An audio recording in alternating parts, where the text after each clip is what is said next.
बिस्मिल्लाहिर्रहमानिर्रहीम। अस्सलाम वालेकुम वरहमतुल्लाहि वबरकातुहू। मैं हूं आमिल हकीम मोहम्मद इरफान। आप देख रहे हैं मेरा यूट्यूब। नाज़रीन, आज का जो नुस्ख़ा है वो कब्ज़ और गैस के मुतल्लक़ है। क्या आप भी बार बार कब्ज़, गैस या बदहज़मी का शिकार होते हैं? खाना खाने के बाद आपका पेट फूलता है, सीने में जलन होती है या तबीयत बोझल हो जाती है? तो आज की वीडियो आप ही के लिए है। हम आपको बताएंगे एक आज़मूदा, देसी और मुकम्मल महफूज नुस्ख़ा जो ना सिर्फ़ आपकी गैस और कब्ज़ को ख़त्म करेगा बल्कि मैदे को भी मज़बूत बनाएगा इंशाअल्लाह। वीडियो को आखिर तक ज़रूर देखें और चैनल को फॉलो करना ना भूलिए। कब्ज़ और गैस सिर्फ़ पेट की बीमारियां ही नहीं हैं, ये कई दूसरे अमराज की जड़ होती हैं, जैसे सर दर्द, बदहज़मी, नींद की कमी, दिल की धड़कन तेज़ करना, यहाँ तक कि ब्लड प्रेशर भी इससे बढ़ जाता है, उसकी भी बीमारी पैदा होती है। जब निज़ाम हज़म दुरुस्त न हो तो पूरा जिस्म मुतासर होता है। आज हम आपके साथ शेयर कर रहे हैं एक मुकम्मल देसी, हकीमी और आज़मूदा नुस्ख़ा सफ़ूफ़, जिसे आप घरेलू दवा की शक्ल में हर वक्त तैयार रख सकते हैं।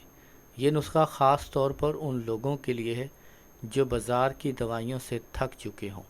सबसे पहले हम जानते हैं कि इसमें कौन कौन से अज्जा हैं। सौंफ 50 ग्राम, अजवाइन 50 ग्राम, काला नमक 25 ग्राम, हींग, हीरा हींग जिसको बोलते हैं 10 ग्राम, ज़ीरा सफ़ेद 50 ग्राम, सुंड 25 ग्राम, रेवंद खताई 10 ग्राम। ये तमाम अज्जा आपको किसी भी पंसारी या यूनानी दवाखाने से बआसानी से मिल जाएंगे। अब बात करते हैं इनको तैयार करने की।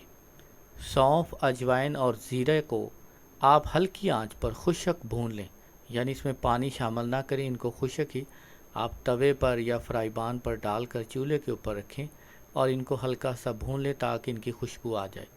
बाकी अज्जा जल ना जाएं, ये ख्याल रखें। बाकी जितने भी अज्जा हैं उनको अच्छी तरह साफ़ कर लें। अब सबको मिलाकर आप ग्राइंड में बारीक पीस लें, जैसे सफ़ूफ बनता है। किसी शीशी या साफ़ डब्बे में महफूज कर लें। बस आपका नुस्ख़ा तैयार है। इसका इस्तेमाल भी बहुत आसान है।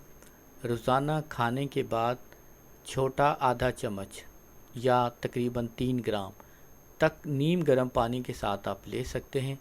अगर कब्ज़ ज़्यादा पुरानी हो तो सुबह निहार मुँह भी इस्तेमाल कर सकते हैं। अब बात करते हैं इस नुस्खे के हैरत अंगेज़ फ़वाइद की। पुरानी कब्ज़ का ख़ात्मा करेगा इंशाअल्लाह, पेट की गैस और अफारा दूर करे, खाने के बाद जलन और बोझलपन ख़त्म करे, भूख बढ़ाता है, मैदे को ताकत देता है, दिमागी बोझ, चक्कर और सुस्ती दूर करता है, दिल की धड़कन में बेहतरी आती है। ये नुस्ख़ा ना सिर्फ दवा है बल्कि एक मुकम्मल हाज़मी टॉनिक भी है।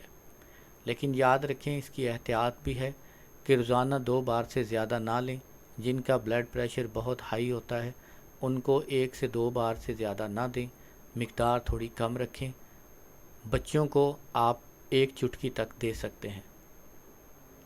अगर आप इस नुस्खे के साथ रूहानी इलाज भी शामिल करना चाहते हैं तो रोज़ाना सुबह फजर की नमाज के बाद 41 मरतबा अव्वल आखिर दुरूद पाक के साथ सूरत फातिहा पढ़कर पानी पर दम करें और उसी पानी से ये सफ़ूफ़ इस्तेमाल करें। इंशाअल्लाह फ़ायदा 2 गुना होगा। ये था आज का हमारा देसी, आज़मूदा और मुकम्मल नुस्ख़ा। अगर आपको वीडियो पसंद आई हो तो लाइक करें, कमेंट करें और दोस्तों के साथ ज़रूर शेयर करें और चैनल को ज़रूर फॉलो करें। अगर आप चाहते हैं कि हम किसी ख़ास बीमारी के लिए नुस्ख़ा बनाएं तो आप कमेंट में ज़रूर लिखें। इंशाअल्लाह हम आपको नुस्ख़ा ज़रूर बताएंगे। आप देख रहे थे आमिल हकीम मोहम्मद इरफान चैनल, जहां हिकमत, रूहानियत और शिफा आपका इंतज़ार कर रही है। अल्लाह ताला आपको सेहत, तंदुरुस्ती और सुकून अता फ़रमाए। अगर कोई बात समझना है तो आप कमेंट कर सकते हैं। अस्सलामु अलैकुम वरहमतुल्लाहि वबरकातुहू।